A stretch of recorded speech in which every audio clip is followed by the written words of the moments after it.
زہیر بھائی، شب عاشور کے حوالے سے بہت ساری روایتیں ہمیں ملتی ہیں، بالخصوص ابھی بریک سے پہلے بھی ہم یہ گفتگو کر رہے تھے کہ امام حسین نے روشنیوں کو گل کر دیا اور ایک دفعہ پھر جو ساتھ میں موجود تھے لوگ ان کو کہا کہ میرا کوئی شکوہ نہیں ہوگا، کوئی مجھے شکایت نہیں ہوگی اگر تم ساتھ چھوڑ دیتے ہو۔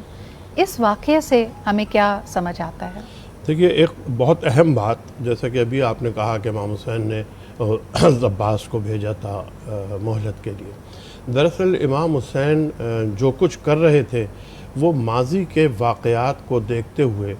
ہر اس سوال کو رد کرنے کے لیے امام حسین نے ایک قدم اٹھایا ہے۔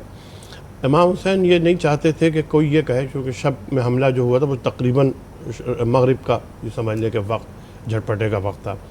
کل کو اگر اس وقت حملہ ہو جاتا تو کل کو کہتے کہ جی وہ غلط فہمی ہو گئی تھی، وہ یہ ہو گیا تھا، وہ ہو گیا تھا، اور کسی نے پتھر پہ، یعنی ایک قسم کے اس کو الجھا دیا جاتا۔ امام حسین یہ بتانا چاہتے تھے کہ یہ جو کچھ ہو رہا ہے یہ پوری پلاننگ سے ہو رہا ہے، یعنی اس میں کوئی ایسا نہیں ہے کہ اچانک سے ہو گیا اور حادثاتی طور پر ہو گیا۔ اس لیے امام حسین نے ایک تو وجہ یہ تھی کہ اس کو کل دن کی روشنی میں، تاکہ یہ پتہ چلے کہ نہیں باقاعدہ حملہ کیا گیا۔ دوسرے یہ کہ امام حسین کا مقصد ہدایت ہے، جنگ نہیں ہے، لڑنا نہیں ہے۔ تو جب ہدایت کرنے والا آتا ہے تو وہ موقع دیتا ہے، وقت دیتا ہے کہ سوچ لو، سمجھ لو، اور اس سوچنے اور سمجھنے کا وقت دینے کا فائدہ یہ ہوا کہ یہ 9 محرم کو جو امام حسین نے وقت دیا ہے اور 10 محرم کی صبح تک 37 آدمی یزید کے لشکر سے امام حسین کے لشکر میں آئے۔ یہ بہت کم بیان کیا جاتا ہے، اور یہ جو 37 آدمی امام حسین کے لشکر میں آئے ہیں، جن میں سب سے پہلا نام اور ابن یزید رہائی کا ہے، ان کا بیٹا بھی ہے، ان کا بھائی بھی ہے، ان کا غلام بھی ہے، تو یہ دراصل موت کا انتخاب کر کے آئے،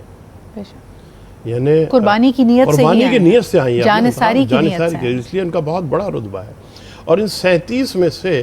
تقریباً 32 یا 29 افراد جو ہیں وہ کوفے کے ہیں، جن کا تعلق کوفے سے۔